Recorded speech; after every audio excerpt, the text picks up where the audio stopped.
دخل النبي صلى الله عليه وسلم إلى المسجد، فإذا بأبي أمامة في ناحية المسجد في وقت ليس بوقت صلاة، فرآه النبي صلى الله عليه وسلم فقال: يا أبا أمامة، ما الذي أتى بك في هذا الوقت الذي ليس بوقت صلاة؟ قال: يا رسول الله صلى الله عليه وسلم، هموم أشغلتني وديون، هموم لزمتني وديون. قال صلى الله عليه وسلم: اسمعوا لهذه الوصفة. قال: يا أبا أمامة، ألا أعلمك كلمات إذا قلتها أذهب الله همك وقضى دينك؟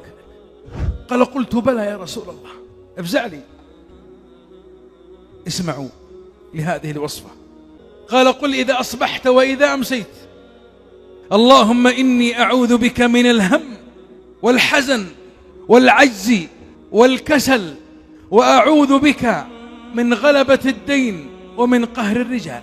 أعيد: اللهم إني أعوذ بك من الهم والحزن والعجز والكسل والجبن والبخل، وأعوذ بك من غلبة الدين ومن قهر الرجال.